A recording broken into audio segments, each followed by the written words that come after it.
bulshada Somaliland bishaare ma ogtihiin cod bixinaan boob lahayn ku shubashiyo beenahayn xisbiya loo barataniyo qabiil walaga baxo xisbiya koobiyo soddonkii May 2021 Somaliland waxay u ahayd maalin taariikhi ah waxaa qabsoomay doorashooyinkii isku sidkana ee golayaasha deegaanada iyo golaha wakiilada ee dalka waxay ku beegneed 20 guuradii ka soo wareegtay 31 May 2001 markii dadweynaha Somaliland u dareereen aftidii codbixinta dastuurka oo hal qof iyo hal cod ahayd taasi oo lagu ansixiyay dastuurka Jamhuuriyadda Somaliland intii ka dambeysay waqtiga waxaa qabsoomay 7 doorasho oo kala ah 3 doorasho madaxweyne 3 doorasho gole deegaan iyo 2 doorasho oo golaha wakiilada ah oo tan ugu dambeysay ay isku sidkanayd doorashadani waxay ahayd mid xasaasi ah kolka laga eego dhinacyo kala duwan oo lahayd culays siyaasi iyo saameyn ballaaran waxaana ahayd mid ay ku soo jeedaan indhaha caalamka iyo kuwa gudahooba halka doorashadu sidoo kale ahayd mid soo jiitantay muddo dheer oo si aadan loogu kala aragti duwanaa gaar ahaanta golaha wakiilada oo laga welwelayay qabsoomideeda waxa kaloo doorashadan ahayd mid isku sidkan oo aan nooceedu hore dalka uga dhicin doorashadan howlaha qabanqaabadeeda sida xulashada iyo tababarada howlwadeennada diiwaangelinta codbixiyayaasha jaangoynta dhaqaalaha ku baxaya iyo diyaarinta agabka doorashada waxa lagu fuliyay muddo ku dhow 1 sano nasiib wanaag doorashadan waxa isu diiwaangeliyay 1,556,847 qof oo ka codeeyay 2,709 goobood oo ay ka howlgalayeen ku dhowaad 30,000 oo howlwadeen oo isugu jira komishanka doorashooyinka qaranka goobjoogayaasha asxaabta qaranka wadayaal gaadiid 11,000 oo askari oo sugayay nabadgelyada iyo howlwadeenno kale doorashadan oo ka dhacday 22 degmo doorasho waxaa codeeyay codbixiyayaal ku dhow 700,000 oo qof oo u dhigmayay ku dhowaad 70% dadkii markii hore isu diiwaan geliyay waxaana ku tartamay musharaxiin tiradoodu dhan tahay 798 musharax oo 28 ka mid ah ay haween ahaayeen halka 5 musharaxna ay ahaayeen ama ka soo jeedeen beelaha la haybsooco musharaxiinta guuleystay ee golayaasha deegaanka dalka dhammaantood waxa ay leeyihiin 220 mudane iyo marwo kuwaasi oo 3 ka mid ah ay ahaayeen haween halka golayaasha wakiiladana laga doortay 82 mudane oo dhammaantoodba raga doorashada kadib waxaa si weyn u cadaatay inay aad u kala duwan tahay filashadii ay dadka qaar saadaalinayeen iyo maxsuulka togan ee ay yeelatay doorashadani kaasi oo noqday mid ka gudbay xuduudaha dalka Somaliland barnaamijkeenana waxaynu ku soo qaadanaynaa hanaankii ay u qabsoontay doorashadii isku sidkaneed ee golayaasha wakiilada iyo deegaanada Somaliland annaga oo ku soo bandhigaynaa aragtiyaha lagu bixiyay miisaanka doorashadu lahayd iyo sida looga gudbay hufnaantii iyo hanaankii doorashadu u qabsoontay iyo sababaha keenay waayo aragnimada iyo arrimaha cusub ee laga dhaxlay ama laga bartay doorashada iyo waxyaabaha ay Somaliland ka faa'iiday doorashadan siyaasad ahaan iyo dhaqaale ahaanba barnaamijkan waxaa ka qayb galaya xubno ka kala tirsan qaybaha bulshada reer Somaliland sida xisbiyada qaranka oo ah kuwii doorashadu ay dhex martay musharaxiintii ku tartamaya doorashada aqoon-yahano iyo siyaasiyiin ka madax bannaana doorashada ururada bulshada rayidka ah qaar ka mid ah xildhibaanadii xilkooda uu dhamaaday xukuumadda Somaliland qaybaheeda kala duwan iyo goobjoogayaashii u kuurgalayay doorashadu sidii ay u dhacday diiwaangelinta kadib waxaa loo howlgalay diyaarinta dhammaan adeegyadii lagama maarmaanka u ahaa qabashada doorashada isla markaana si loo ilaaliyo kalsoonida iyo sharafta doorashada loona xaqiijiyo la xisaabtanka ka qaybgalayaasha waxaa la dhisay guddiyo farsamo oo madax bannaana sida guddiga ilaalinta anshaxa doorashada kormeerayaasha bulshada rayidka xeerarka dhowrista anshaxa iyo xisbiyada iyo waliba warbaahinta markii wax walba la dhamaystirana waxa ugu dambeyntii codbixintii doorashada loo dareeray 31 bishii May 2021 isagoo gudoomiyaha guddiga doorashooyinka qarankuna ku dhawaaqay bilowga codbixinta maanta inay codbixintii inoo bilaabatay dhammaan dalka goobahii codbixinta loogu talagalay ay si nabadgelyo ah uga bilaabmeen una wada furmeen ilaahay mahadi weeye waxaanu leenahay bulshada shacabka wanaagsan ee sida wanaagsan kiyada ugu jira ee codaynaya nabad ku codeeya madaxweynaha jamhuuriyadda Soomaaliland ahna gudoomiyaha xisbiga kulmiye mudane Muuse Biixi Cabdi iyo gudoomiyaasha labada xisbi mucaarad ee qaranka Soomaaliland u cidiyo wadani injineer Faysal Cali Waraabe iyo Cabdiraxmaan Maxamed Cabdilaahi Cirro ayaa markii ay codkooda dhiibteen fariin isku mid ah u diray shacabka reer Soomaaliland nabad ku codeeya waa laba doorasho muhiim ah aad bay adduunyadu inoo soo eegaysaa saaka haddaad daawateen waxa leeyahay idaacadaha waaweyn ee adduunka oo dhammi waxay ku soo jeedaan Soomaaliland xil baa ina saaran nabadgeliyo iyo nidaam iyo wanaag ku codeeya waan ku guuleysanay markii ugu horeysay inuu laba doorasho isku mar qabanno arrintaasi guud ahaan Soomaaliland guul bay u tahay shacbiga Soomaaliland waxaan ugu baaqayaa inay nabad iyo xasilooni ku codeeyaan maanta waa maalin weyn alxamdulilah rabbil caalamiin waa maalin taariikhi ah Soomaaliland doorashadan waa doorasho Soomaaliland insha Allah tacaala u soo jeeysa magac iyo maamuus daacadnimadu waa qodob muhiim u ah qabashada doorashada xor iyo xalaal taasoo dhiirigelinaysa ka qaybgalka xisbiyada siyaasadeed musharaxiintooda iyo dadka wax dooranayaba doorka xukuumaddu ku lahayd hirgelinta doorashada oo aad u ballaadhnaa waxaa aasaas u ahaa daacadnimada iyo ixtiraamka habsamida geedi socodka doorashada waana kan madaxweynaha jamhuuriyadda Soomaaliland mudane Muuse Biixi Cabdi oo arrintaa ka hadlaya waxaan u mahadnaqaynaa xisbiyada qaranka ee mucaaradka xisbiyada mucaaradka maxaan ugu mahadnaqaynaa axsaabta Afrika mar walba mucaaradka tuhun baa jira waa lagu dhacaya waa lagu sharaya waxa la qaaday laakiin annaguna kulmi ahaan iyo xukuumadda waxaan ku dadaalnay inaanu xisbiyada ku qarcino waxa doorashadaas inay dhex noo tahay iyagana ku qarceen inkastoo labada xusbi kulmiye iyo wadani ay baashan doorashada ay dib u rideen murankoodii 2 sanad iyo badh ay dib u rideen haddana markii dambe ilaahay mahadli weeye daacad buu ka madaxweynuhu lacagtina uu bixiyey lacagtaas oo berigii hore inagu 125 bixin jirnay caalamku 75 bixin jiray caalamku markuu murankeenu batay ayay inaga nabsa jabeen ismaail ahayn way heshiinayaan marka insha Allah alxamdulillah saacadu dambeeya madaxweynaha saddexda labada xusbi waan heshiinay ilaa waxaan ka baranaa insha Allah taala wixii ka dambeeya inaan 100% bixin doono aynu yeelan doono lahaanshaha doorashooyinkeena waa doorasho ay si wadajir iyo wanaaga ay uga soo shaqeeyeen saddexda xisbi qaran iyo xukuumaddu muddo sanad iyo dheeraad ah oo ay wax walba iyagoo qodaxda ka tiray ku heshiiyey oo farxad iyo wanaag iyo wadajir lagu galay anigu ma soo koobi karo nin madaxweyne oo Afrikaan ah oo doonaya inuu maalin dhow haddana xilka ku noqdo oo waliba la lahaa waa askari oo waxa weeyaan waa waligiis sii dayn maayo oo kan oo macnaha waxay xisbigiisa ku cabanaya meelaha qaarkood in lagaga shubtay sawirka ay bixinaysan waa wax weyn marka waxa weeyaan aad iyo aad amaan weyn baan u soo jeedinayaa runtii wax weyn waa ku amaanan yahay oo saamaynta ay ku yeelanayso qaranka ayuu ka fikiray kama fikirin sawtiisa wasiirka wasaaradda maaliyadda mudane Sacad Cali Shire ayaa isaguna dhankiisa faahfaahiyay u diyaar garowga dhaqaalaha doorashadu ku baxay ee xukuumaddu ay samaysay intii dawladdu door weyn bay ku lahayd sidii berigi hore caadada inoo ahaan jirtay doorasho markaynu galno 5% waa laynaga caawin jiray 5% dawladda ku diri jirtay doorashadan dhaweyd sida kale ahayd 5% dawladda bixisay ilaa 5% waa laynoogu deeqay dawladda waxaa kaga baxay lacag dhan qiyaastii 16 milyan ilaa 17 milyan oo dollar baa kaga baxay dhinaca kalena ilaa 4 milyan ay qiyaastii ay noqonaysaa runtii haddaanay ahayn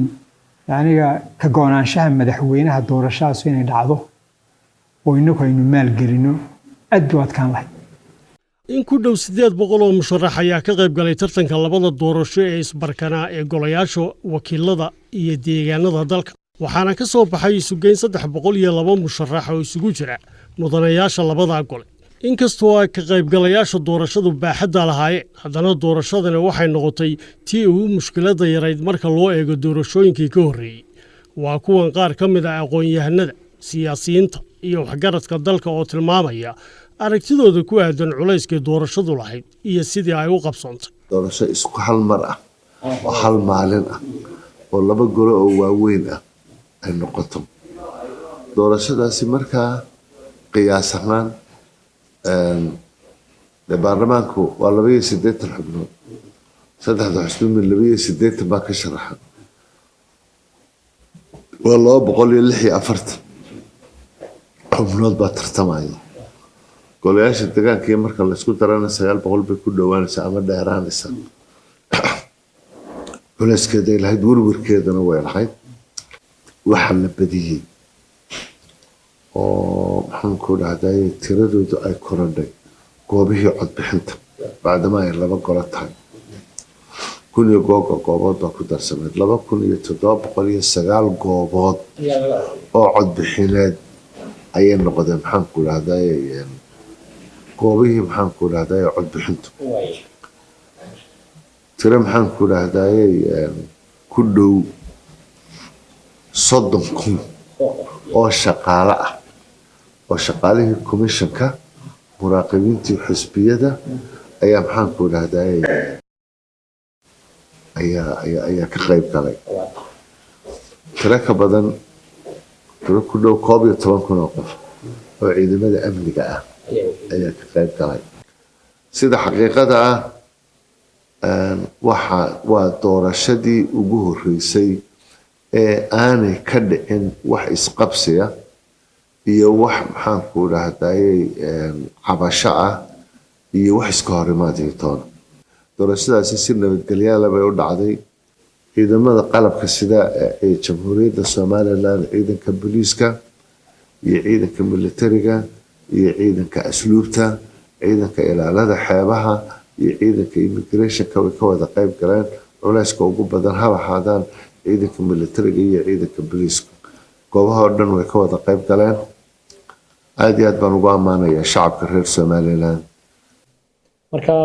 maadaama dadka aan kursi helaynin ka badan yihiin numbarkuna aad u badan yahay waxa laga walaacsanaa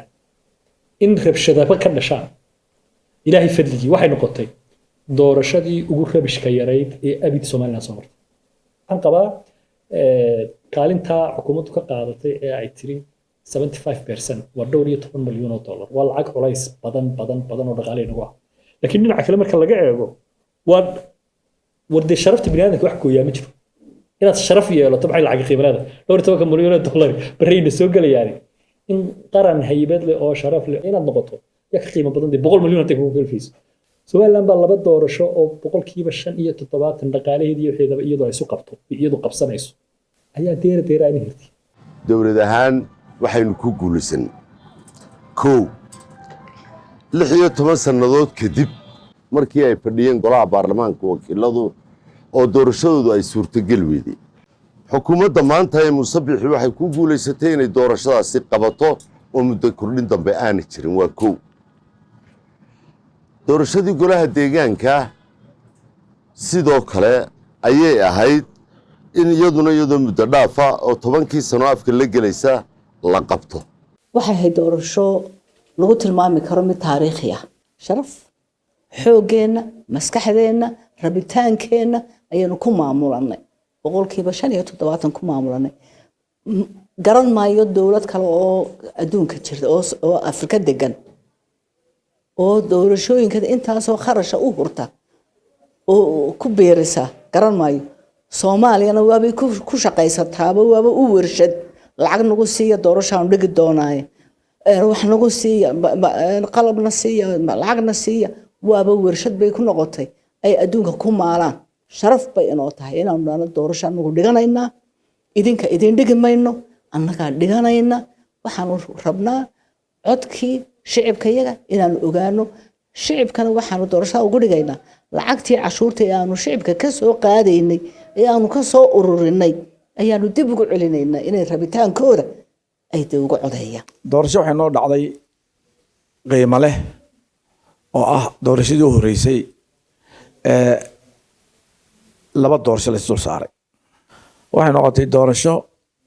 markii u horeysay in ka badan 20 haweeney ay ka qayb galeen waxay noqotay doorasho markii horeysay la siiyey magalan saay fursad dadka laga tira badan yahay marka waxaan oran karnaa waxay ahayd doorasho inclusive loo wada dhan yahay Somaliland aad iyo aad baan ugu ammaanayaa madaxweynaha way u tageen commission way u tageen waxay dhahan madaxweyne oo markuu dhamaatay magaalada saaya diiwaangelintu waxay dhaaheen dee abaarna way jiraan bahalkana wuu laba kacleeyey maxaa talaa wixii labadu ilaahay baa keenay subxaana watacaala labadaba keenay ilaahay keenay baanu ka nabadgelinaa insha Allah ka codsan ilaahay naga qaado meel aanu ka noqonnaa ma jirto kamuu lacbalacbaleyna go'aan fiican buu qaatay waanu ku ammaanay nabadgelyo ku dhacday xasilooni bay ku dhacday ka qaybgal wanaagsan oo dadku ay ka qaybgaleen bay ku dhacday waxay u soo hoysay qaranka guul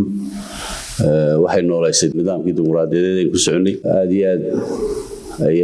ayaa loo soo dhaweeyey farxadna way u wada ahayd qarankoon laba doorasho oo wada socda waa markii ugu horreysay inuu qabsanay laba gole haddii goraale mid kale inoo rafa jirnay nidaamyadeena iyo baahiyaheena oo fara badnaa imika laba dhowr boqol oo qof 400 iyo dheeraad ku dhawaad deegaanada ah 280 xildhibaan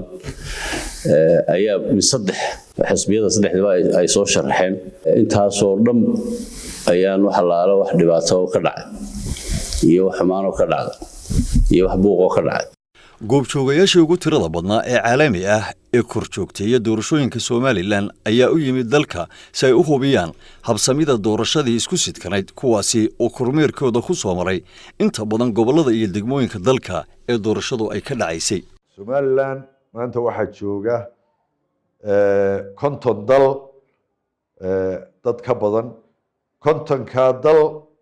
ba waxa weeye waa markhaati warkeenay qaadayaan way geynayaan sida aynu u dhaqanno iyo sidaynu doorasho u qabsanno iyo nabadgelyadeenna iyo isjacaylkeenna iyo wanaageenna iyo wax isu ogolaashaheenna markay musharaxiinta timaado isu hanaynteenna dhammaan maanta waa la baranayaa miiskay saaran tahay waa doorashadii ugu horreysay ay inoo yimaadaan tiradii ugu badneyd ee goobjoogayaasha ahayd tirada goobjoogayaasha sanadka inoo yimi waxa ay ahayd 110 ay ahayd ilaa 30 dowladay ka socdeen safiiro ku xigeen ayay ahaayeen ka socda dowladaha midowga Yurub oo dhan inta kale waxay ahayd dadka goobjoogayaasha caalamiga ah ee ka qayb gala had iyo jeer doorashooyinka caalamka oo dhan ka dhaca goobjoogayaashu waxay si toos ah u tageen oo gobolba soo mareen 4 gobol doorasho iyo degmo doorashooyinkooda tageen taasi markaa waxay ku tusaysaa in aad iyo aad caalamkuna ugu dareynayay European Union waxay ka soo saareen qaraar wada jir ah oo ay iyagu u dhan yihiin waa markii ugu horreeyay ay sidaas natiijo uga soo saareen doorashada Somaliland goobjoogayaasha caalamiga ah ee u kurgalaya doorashadii Somaliland oo ah marqaatiga koowaad ee hannaanka doorashada u dhacday waxay warbixintoodii koowaad ee la xiriirta qaabkii doorashadu ay uga qabsantay dalka ay ku soo saareen 2 maalmood gudahood markii codbixinta loo dareeray waa kan Dr. Greg Mills oo ku hadlayay afka goobjoogayaasha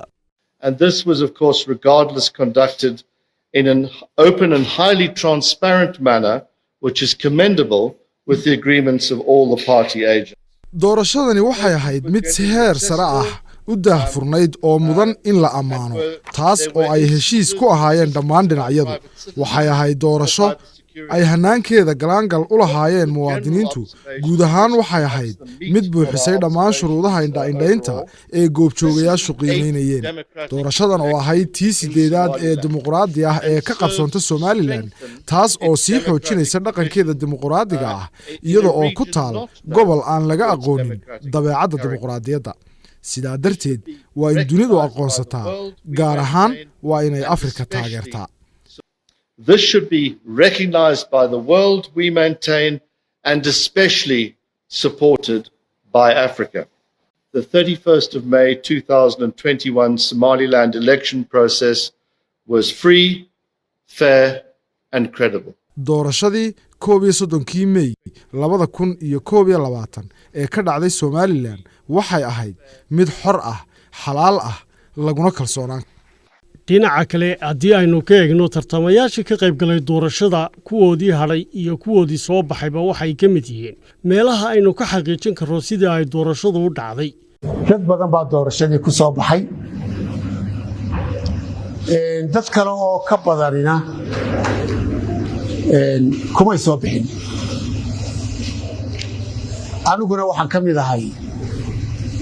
xubnaha aan ku soo bixin doorashadii golaha wakiilada ee aanu sharaxnaa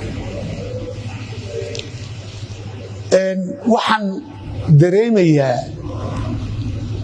inaan haddana aan guulaystay waayo qof baan anigu ahay haddaan guuldaraystay laakiin waxaan la dabaaldegayaa Somaliland oo guulaysatay dumarku ku cusbaayeen dhowr noocna way u qaybsan dumarka qaar reerahooda horta waxa beenooday dadku ma soo sharxi karaan dumarka been bay ahayd dacna gabar reerka iyaga dhiigga noo shuban barbar caraday iyo qolyo kale waliba anagana dhowr waxna waan ugu dhacay maadaama aanu ku cusbayn khiyaanooyinka dhan ma naan garan hablaha iyaga mas'uul markaan su'aalaysanay qaar baan ogeyn waxa dee kubisho ku dhawaaqay mooyaan waxa riili keenay anigu waxay ila tahay waxay ahayd way u qalantay marka laga reebo dee waa la soo khiyaameynay tartan ba meesha jiro tartan khiyaamo ku jirto khiyaameynayaan marka khiyaamada laga reebo waxay ahayd doorasho aad u wanaagsan horta xagga farsamada doorasho aad u qurux badan baa inoo dhacday doorasho ay Somaliland muujisay inay arrimaheeda ku filan tahay way dhaqaale ahaan xor tahay siyaasad ahaan xor tahay doorashadaas waxay muujisay inay dawladda Somaliland ay tahay dawladda isku filan karta oo arrimaheeda xallisan karta iyadoo aan helin taageero shisheeye dhinaca aad bay uga qurux badan tahay komishanka doorashooyinka qaabkii ay u qabteen doorashada aad bay u qurux badnayd waa doorasho aan la caban oo aan xisbi ka cabanaya jirin oo aan lagu kala cabanayn in la boobay iyo mid madow dhacay systemkii la isticmaalayna system cusub oo aad u qurux badan oo isna ka qayb qaatay in cabashadu yaraato marka dee doorashadu way ka duwaneed kuwa hore oo waxay ahayd doorasho ka qurux badan oo macno weyn u keentay Somaliland waxaa iyaguna ka mid ah dadkii arrintan ka hadlay xubno ka mid ah xildhibaanadii golaha wakiilada ee waqtigooda uu dhamaaday dalkeena doorashada maanta ka qabsoontay waxa weeyaan waa mid la oran karayo dalalka waaweyn ee dunida kama qabsoonin oo kuwa iyagu inoo keenay waxaan ay dimuqraadka yiraahdaan ama nidaamkan doorashada iyagu inoo keenay waxyaabo aan ka suuragelin baa inaga suuragalay waxay laba doorasho oo labadooduba ay risk leeyihiin oo ay dib badan yihiin oo inamo deegaan wada degan oo saddex xisbi ka soo kala jeeda golaha wakiilada loo dooranayo golaha deegaanka loo dooranayo taasoo laga baqanayay inay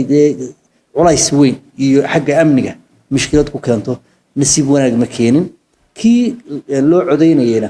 waxa weeyaan si wanaagsan kii guuleystayna ugu qancay kii laga guuleystayna ugu qancay hadduu cabasho qabay kii laga guuleystayna uu nidaamka sharciga maray waxaa la oran karaa runtii free and fair aad u weyn ayay ahayd marka laga eego laba meeloodba habka marka hore goobaha ay uga codeynayaan dadku oo wax dhib ah ka dhicin iyo faragelin la'aanta dawladda Afrikaana oo dunida saddexaad ka tirsan oo wax la dunida wadiga arkaya wax ka dhacaya waxay ahayd doorasho sida laga marxaati furay ee inoogu dhacday wax weeyaan waxaan dhici karin bay ahayd mucjiso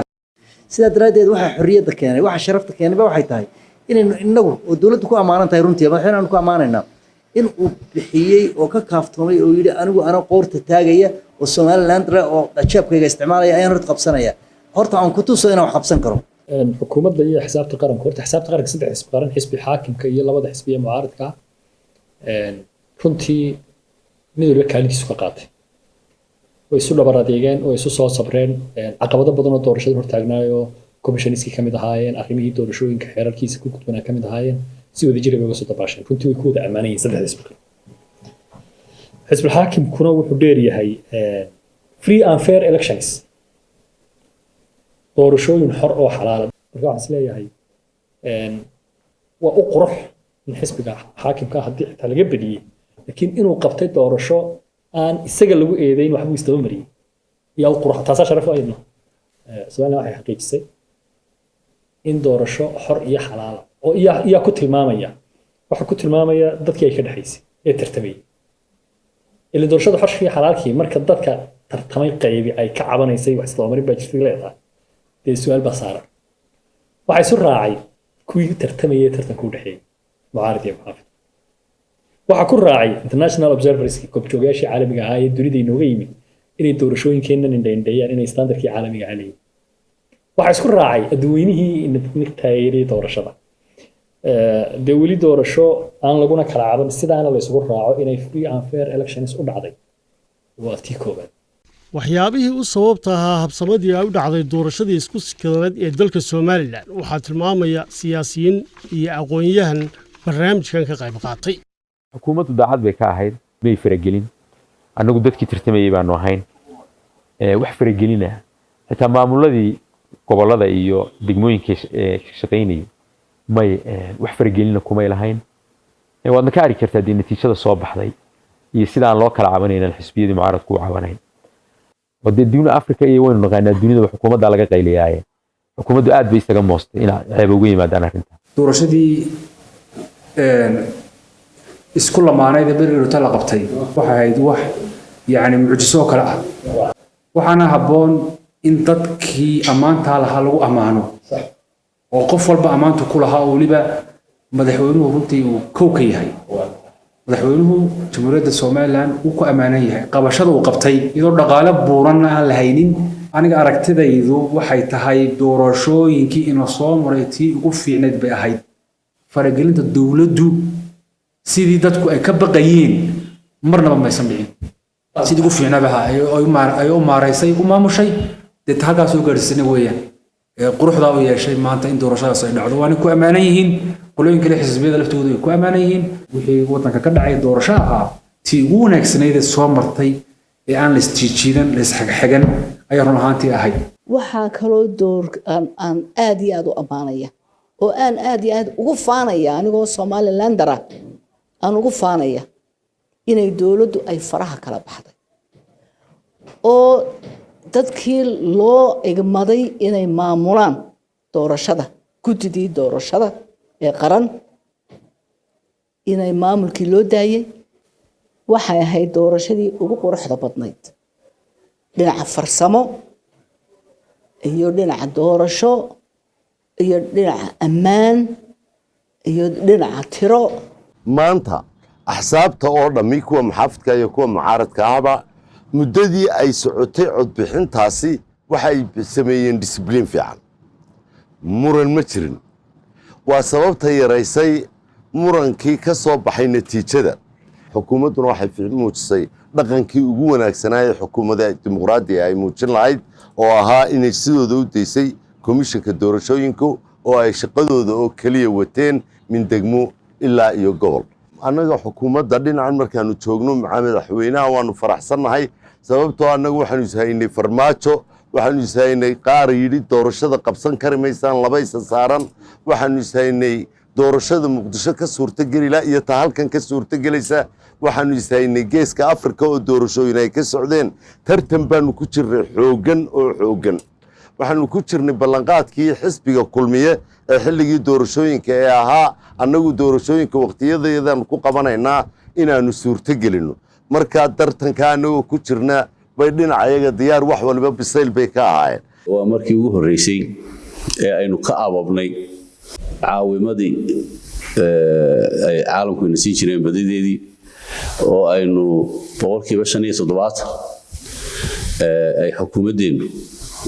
ay lacagta bixisay halkaynu marka hore 25 kaliya boqolkiiba aynu doorashooyinkii hore inagu bixin jireen inta kalena caalamku inaga caawin jiray marka inagoo aan cidina ictiraafsanayn inagoo aan dhaqaale buuran lahayn iyadoo dunida waxa ka dhacay dhaqaale xumo la ogyahay oo corona iyo covid-19 iyo waxa dhacay la ogyahay ayaynu haddana guntiga dhiisha iskaga dhignay oo aynu ka ababnay baahidii aynu dadka wax weydiisanayno dhaqaalaha aynu ku tiirsanayn beesha caalamku shuruuday lahayd waqtigaa qabta sidaa u qabta sidaa ka daaya yacni waa lagula qaybsanayay maamulka doorashada aynu qabsanayno farsamo ahaanna waxaynu ku tiirsanayn beesha caalamka waxay ku timid doorashada Soomaaliland ee lagu guuleystay rabitaanka iyo go'aan qaadashada madaxweynaha jamhuuriyadda Soomaaliland ururada bulshada rayidka ahi waxay kaalin muhiima ku lahaayeen qabsoomidda doorashada waxaanay ka qayb qaateen dhinacyada wacyigelinta iyo sidii bulshada uga qayb qaadan lahayd doorashada anigoo ka wakiila bulshada rayidka ee Soomaaliland ana gudoomiyaha ururada bulshada rayidka ee Soomaaliland runtii doorka ay ka qaateen ururada bulshada wuxuu ahaa mid aad iyo aad u ballaaran mid ay ka markhaati kacayaan bulshada iyo shacabweynaha reer Soomaaliland ayuu ahaa waxaanu ka shaqaynaynay inaanu dhammaan goobihii dalka majority-goodii ilaa 60% inaanu geynay goob joogayaal maxalliya oo runtii ka soo warbixinayay sida ay doorashadaasi u dhacayso sida ay xor u tahay iyo sida ay xalaal u tahay waxaa inoo dhacday doorasho aada u qurux badan oo nabad ku dhammaatay inkastoo isku sidkanayd oo ay ahayd markii ugu horreysay oo ay Somaliland qabato doorasho noocaas ah oo dee culayskeeda lahayd anagu sida dadbane aanu maartay hablaha u taageeraynay waxay ahayd inaanu dee meelihii kale ay wax laga helayo ay ka heli karaan ay dee maxay ahayday dee loo galaanka loogu galo warbaahinta Somaliland doorkan aad uga qayb qaadatay doorashada iyo wacyigelinteeda iyo hadalkeeda iyo soo gudbinta oo aynu arkaynay ilaa xilligii natiijada ilaa xilligii qaybinta marka laga soo bilaabo ilaa natiijada la soo gaaray cidda kaliya ee xogta tigaysa ee bulshada siinaysa ay ahayd warbaahinta Somaliland iyadoo warbaahin kale oo dibadda ah inay nala joogtay haddana iyadoo oo ay taasisay ayaa haddana wuxuu ahaa sanadkani oo aanu aad iyo aad ugu bagaalinay warbaahinta iyo guud ahaanba hay-adaha kale ee amniga inay ahayd markii koowaad ee aan saxafina la xirin xarun warbaahineedna aan la xabsi karinin wax alla wax soo gaaray miidiyaha oo aan ahayn inay wanaagga ay ka shaqaynayeen iyagoo shaqadooda ay qabsanayeen oo ay bulshada la wadaagayeen aanay jirin marka runtii anagu kasoo jahaan arrintaa aad iyo aad baan u bogaadinay inay ahayd doorasho warbaahintuna ay shaqadeeda haysatay dowladduna ay shaqadeeda haysatay hay-adaha amniga ay shaqadeeda haysteen waxyaabaha noocaas ah ayaa doorashadan ka dhigayay mid qurux badan doorashadani waxaa ka soo baxay arrimo cusub iyo waayo-aragnimo hor leh oo ay kaga duwanay doorashooyinkii hore ee ka dhacay Somaliland waana arrimo kaalin ka qaadan kara jihaynta doorashooyinka soo socda ee dalka laga qaban doono wixii la oran jiray doorkan waa reerkeennii baa ilaa gabaabsiya oo hoos u dhacay waa cashirka ugu badan ee doorashadan laga bartay wax kale laga bartay in xisbul xaakim faragelin waayo wax boobi waaya sharafu ka qaado mooyee ceeb ay ku tahayba aanu jirin deenaade waxaan ka faa'iidnay horta waa mid dad qabiil ka tagay qabyaaladii waxaa kacay generation aan qabiilku micno u samaynayn maantana waxaa kacay oo codka 75% bixinaya waa dhalinyaro aan qabiilku u baahan warya wax qabanaya warya iskuul dhisaya warya wada dhisaya iyo magaalada hagaajinaya waxaan leenahay dadkii qabiilka ku meereysan jirow waqtigiisa oo dhamaaday dhalinyaradii ayaa musharaxiintu dhalinyaro u badnaayeen jiil cusub ayaa hogaankii dalka golayaashiisii u soo baxay deegaamadii u soo baxay meeyaradii noqday oo golaha wakiiladana noqday halkii ay marka hore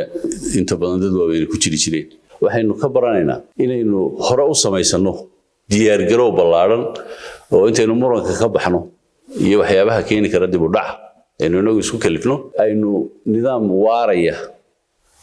oo sharciyeysan oo xeerarkiisa diyaar u yihiin aynu u sii dhigno tallaabo iyo arrin waxaa ka yimid hanjabisay qof kasta oo ku fikirayay inuu nidaamka qabiilka ku dhisi karo isagoo hankiisa waxa weeyaan taas intay jabiyeen oo dhallinyaradeenni iyo xadaaradeenni dhaaftay baa waxa la gaadhay in laga gudbo oo xayndaabka la jabiyo oo la yiraahdo wariyeen oo codeynaa hawshan qaban karaya waxa weeyaan imika dadku laba inay bay tijaabiyeen runtii wixii ayaga ka mutaan ama tusaalaha iyagu noqdaan wax qabadkooduna waxay noqonaysaa iyo habkay u dhaqmaana wax kale oo sii raadeeya arrinta dambe ee berrita iman karta waxaynu ka baranay oo ugu weyn inaynu awood u leenahay iyo karti inaynu qabanno doorashooyin fara badan oo wada socda oo hal mar la wada qaban karayo sababtoo ah doorashooyinku waxay dalkeenna ku hayaan culays waxaa kaloo aynu ka barannay inaynu soo yarayn karayno khaladaadka dhaca waynu ka barannay waxaynu ka barannay in marka la murmana doorasho aanay qabsoomaynin sidii doorkii dhoweyd markay axsaabtii xukuumaddu heshiiyaanna doorashadu ay qabsoomayso waxaynu ka barannay in ummaddeenna aynu barnay in qabyaaladda lagu suulin karo iyo doorashada lafteeda dhinaca kale waxaynu ka baranaynaa madaxweyne qarankiisii mideeyey madaxweyne qarankiisii yani gaarsiiyey guushii ugu weyneyd madaxweyne ka muujiyey qarankiisii muxuu ahaa inuu geeska afrika iftiin ka baxaya uu noqdo waxaa inoo iman doonaa maalmo dhow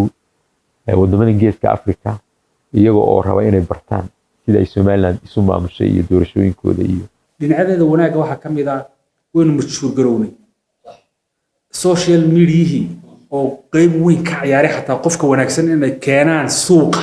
wanaagga ay heshay waxaa ka mid ah qabiilka lahada gabooyaha oo isa soo saaray oo ay uga fiican tahay tan in kooto loo xidhi lahaa haddii kooto loo xidhi lahaa weligoodii allahood magacooda muu soo kaceen arrimaha doorashada haddaynu gees kale ka eegno waxaa ka qayb galay 28 haweena oo ku kala tartamayay golayaasha wakiilada iyo deegaanada dalka kuwaasi oo 3 ka mid ah ay ku soo baxeen golayaasha deegaanada dalka balse aanay waxba kaga soo bixin doorashadii golaha wakiilada arrintaasina waxaa dareenkooda ka dhiibtay dabcan xawalay baanahay ilaahay subxaanahu wa ta'aala rag iyo dumar buu abuuray waxaan jeclaan lahaa doorashadii codadkii lagala bakhaylay haweenkii istaagay in haddii dumar kale mar dambe istaagaan inaan sidii oo kale loogala bakhaylin in codka la siiyo waayo mutacalimiin baa taagnayd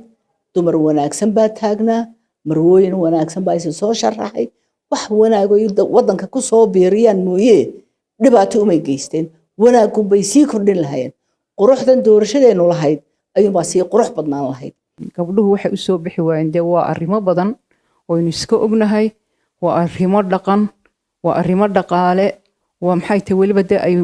ta ugu horreysa ay tahay arrimihii dhaqankii oo saamixi waayey inkastoo dee cuqaasha qaarkood ay hablaha maxay ahayday in reerkooda soo saareen oo ay dhaheen yacni soo bandhigeen ay dhaheen waanu ogolnahay inay tartamaan waqti dheer bay qaadanaysaa inaynu ka xorowno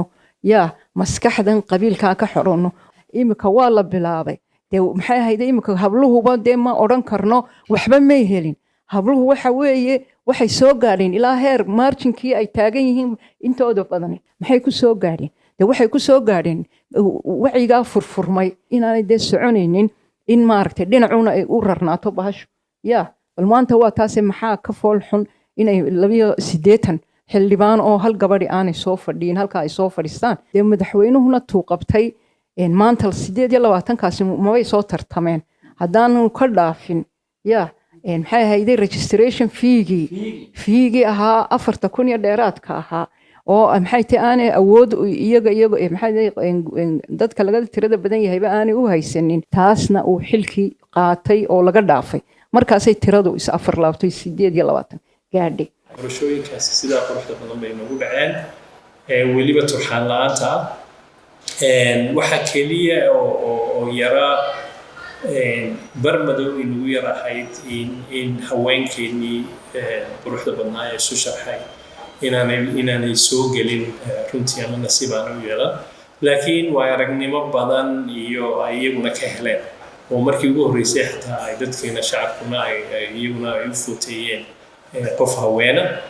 isla markaana iyaguna ay intaa campaign badan ay galeen runtii oo ay raggii qaarkood baradheereeyeenba ama ay sigeenba waxaan rajaynayaa marka labaad inay iyaguna ay soo bixi doonaan inuu anagu dadaale orodnay jabina gidaarhadii sida raggu maxay tahay u ololeynayeen baanu ololeynayeen lacagtay bixinayeen baanu bixinayn ummadaydu waana daba socotay marka doorashadan waxay u baahan tahay in la fahmo dadku bartaan waxaynu u baahannahay inaynu maxay tahay bahashana qabiilka laga saaro haddaba isweydiintu waxay tahay dalka Somaliland muxuu ka faa'iidayaa siyaasad ahaan iyo dhaqaale ahaanba doorashadan wanaagsan ee buuxisay dhammaan shuruudihii doorasho dimuqraadiga ay lahayd waa kuwan jawaabaha ay ka qaybgalayaasha barnaamijku ka bixiyeen su'aashan horta sideedaba doorashada uma inaan qabanin inaynu ku raali gelino cidda ajnabiga iyo caalamka toona inna kaa qabsanay dastuurkoodaynu raacnay shuruucdeedaynu raacnay faa'iidadana innaka iska leh cid kale ma laha hase yeeshee dabcan dee wixii qurux badan haddana in lagula ogaado laguna qadariyo laguna qiimeeyo way wanaagsantahay waxaan rajaynaynaa runtii sumcadda somalilan inay doorashahaas aad iyo aad kor ugu qaaday oo ay keeni doonto maxaan idhahdaa amba soo dhoweyn doonto aqoonsiganu raadinaynaanu xaqda u leenahay maalgashiga waxaa soo jiita nabadda iyo degenaanshaha maalku wuu baqaa marka runtii doorashadan waxaynu xaqiijinay somalilan inay tahay meel aamin ah oo degan oo la isku hadlayn karo oo kala dambeyn leh taas waxaan rajaynaya inay keento in dad fara badan kusoo dhiiradaan waddanka inay maal gashadaan iyada laftigeeda atin waxaynu caddaynay inaynu nahay xukuumad iyo dal jira oo ismaamulo nidaam leh oo nidaamkiisa ku dhaqmo taa laftiis waxay keenaysaa kalsooni waxaan rajaynaynaa runtii in sidii laynoola dhaqmi jiray amba wixii layna siin jiray labadaba in wax ka beddesho kor u qaado waxay keeni doonaan doorashada inaynu ka raadi doonaa adduunyadii oo albaabadeedii inoo furmeen in la ina sii aamino ila waxyaabaha la qiimeynaya dadka qiimeynaya waxa weeye dalkani siyaasiyan ma degan yahay dee hayo doorasho intaas leeg buu qabtaayo oo deera bay hidid marka adduunyada waxay inooga geynaysaa doorashadani dee dabkii baxayaa dab lagu qabsadaa bisoo midqaada marka bulshada caalamka waxaanu xaq ugu leenahay in aynu maadaama aynu qabsannay wixii innaga inagu xidhnaa oo dhan laynagu abaalmariyo inaynu ka helno waxaynu xaq ugu lahayn oo ah in loo aqoonsado qaran danihiisa qabsaday oo qaramada la siman waxaa haddaba muhiim ah oo maaragtay ay tahay in laga faa'iidaysto fursadaha ay dhashay doorashada oo ay kow ka tahay sidii dowladdu ay uga faa'iidaysan lahayd sidii ay bulshada caalamka ee xiriirka la leedahay ay ugala hadli lahayd in qaabkii hore ee somalilan loola dhaqmi jiray qaab ka duwan inuu wado taasi waa mas-uuliyad aan filayo inay xukuumaddu xilligiis ka saari doonto wax weynna waa maanta anigu rajo weyn baan ka qabaa oo maaragtay digo weyn baa ayaa runtii aan arkaa ammaan ballaaran bay ku mutaysan karaan ammaan aad iyo aad u ballaaran oo adduunkana kalsooni ku beeraysa in somaliland shicib iyo xukuumadba ay ka dhab tahay inay rabaan inay doorasho sameeyaan waxaa jira dalkanaynu jaarka nahay soomaaliya ee dhinacay naga xiga 30 sannadood ayay doorasho dhigi kari waayeen waxaan ku faraxsanahay reer somaliland ku bogaadinaya inay noqotay somaliland marjac loo soo noqdo marka doorasho laga qabanayo gobolka bariga afrika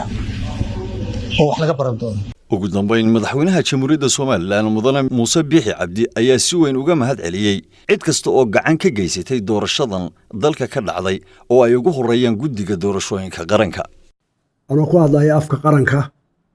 dhammaan ummadda reer somalilan inay idinka mahadnaqayso sidii wanaagsanayd ee doorashada maamushee waxaan idinka mahadnaqaynaa oo qarankiinu idinku mahadnaqayaa dhibaatadii soo jeedkii culayskii intaa leeka eed u dhowr adeegteen iyo in dadkii baratamayey ee 900 ku dhowaa dhammaantood kii soo baxay iyo kii aanay tirin inta lagu soo baxay gaarima ay raalli ka ahaayeen garsoorkii aad samayseen waxaa kaloo loo mahadnaqayaa intii ka qayb qaadatay doorashada si toosa iyo si dadban inay doorashadaas yar gasho oo kow ay ka tahay xukuumadda qaybta qaabilsan amniga iyo qaybta qaabilsan dhaqaalaha labadaa hay-adood waxay xoog u geliyeen dadaal intaa geliseen in ka badan inay doorashadaas yar gasho waxaa la mid ahaa wasaaradaha wacyigelinta qaabilsan iyo warbaahinta madaxa bannaan ee qaranka oo u shaqeeyey si wadannimo hadday tv yihiin hadday maxay ahayd social media yihiin dhalinyarada iyo kuwan kale waa marka qura loo wada adeegay wanaagga oo ku dhammaanaysa doorashadaas waxaynu u mahadnaqaynaa shaqaalihii ka shaqeeyey doorashooyinka ee u badnaa dhalinyarada jaamacadaha waxaynu u mahadnaqaynaa codbixiyaasha waxaynu u mahadnaqaynaa cid kasta oo ay naga taageertay dhaqaale talo moral duco waxaan u mahadnaqnaa dhammaan shacbi weynaha Soomaaliland meel kastaba ha jooga oo si isku niyada nagu taageero waan u mahadnaqnaa saradaali qarankani socday talaabsaday